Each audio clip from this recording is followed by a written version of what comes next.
Welcome back to Optimized Health, where we're making easy, healthy, and delicious meals. Today we are continuing in a series of weight loss hacks, and I just did a video on more of the background information for kind of why we do things that we do. Just a really brief recap, we are doing intermittent fasting, time-restricted feeding. We do keto, low carb. I do gluten-free for there's a lot of reasons why all this kind of ties together.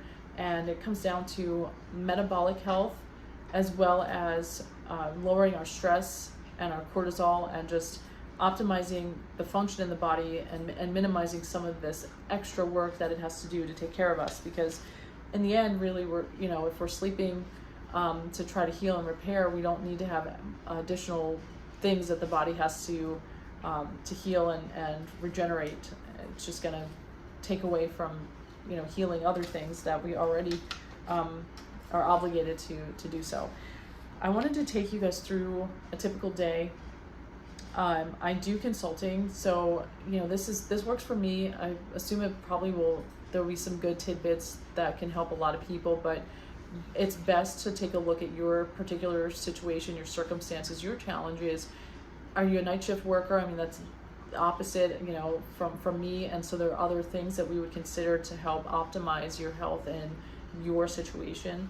So I'd recommend reaching out. Check out our website. Check out in our link tree. You can find all the links for the website. You can look at the social media accounts as well, and just see if there's something that maybe we can help you with, and just reach out, let me know.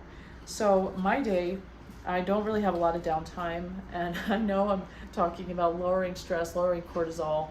I do biohack my way through a lot of it. I have a lot of different tips for different people, different needs, and certain circumstances they're in. I'm going to tell you what works for me. So I wake up, it's time to get going. There's not really a lot of lag time. I got to get hydrated. I am focusing on getting vitamin C early in the day to help buffer that cortisol spike and to help keep that cortisol down throughout the day. But I'm also very keenly aware I need to get sun exposure first thing as early as I can. So I want to do, if I have 10 or 15 minutes, I want to do a brief, moderate to high intensity workout outside. I'd love to do weight training in the morning with some cardio. And I do a lot of weight training that's kind of brief little bouts, so like little exercise snacks. I do powerlifting, so I can do 5x5s where these are sets of like 5 reps each, and I do maybe 5 sets. It's quick, it's like 10 minutes or less. And I like to make them into a high intensity workout by shortening the rest time in between. That gets your heart rate up, that gets your breathing going. It maybe is a 6 or 7 minute session, and then I might have 10 minutes to jog that off. And I run easy these days. I don't like to run hard anymore, but sometimes I have to do some sprint workouts. So I'll do this exercise outside in the morning. I don't care what the weather is. I'm gonna be out there for 10 minutes. Like I'll live. So I get my sun exposure. That helps set my circadian rhythm. That helps set me up for optimizing the entire rest of my day, including that night's sleep, which is so important. So after that, I am focusing on staying hydrated throughout the day, getting in the vitamin C in the water that I'm drinking, and then I'm going to break my fast as late as I can in the day. You should talk to your doctor, healthcare provider, or veterinarian to see if any of these recipes, suggestions, or contents of these videos are right for you. Nothing contained in these videos are intended to be taken as medical advice. Use at your own risk. But making sure I'm leaving, for me personally, I do about 4 or 5 hours, but the recommendation is at least 3 hours before bed, one would optimally be finished eating. So that way, your digestive system is done doing all of that work, and all of that energy being pulled to that organ system is no longer being in demand, and the body can use energy to heal. So sleep is really for healing and repair. All the micro damage we do throughout the day, the memories we're trying to form, things we're trying to learn, and our brain needs to clean out these plaques before we get Alzheimer's. So if we don't clean out our brain because we don't sleep well, we are going to be at a higher risk for dementia.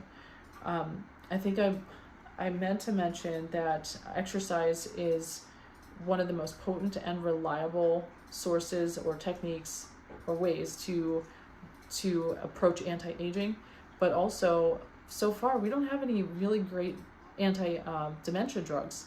They're either very expensive, they don't work, they have all these crazy side effects. Exercise is the most powerful anti-dementia drug that anyone can use.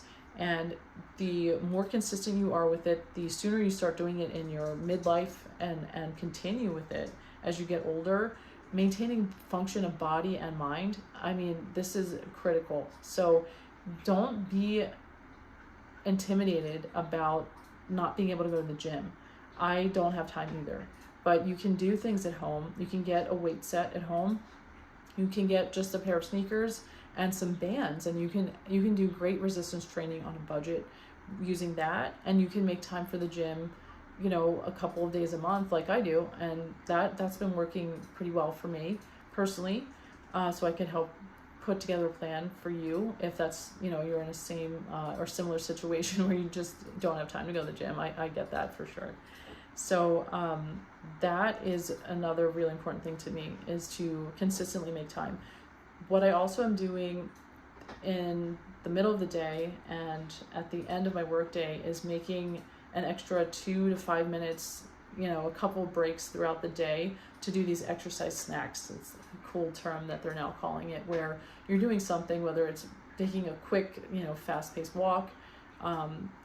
If you have to get up and go to the lunchroom, like make this into, you take the long way, take a 5-minute walk around the outside of your workplace.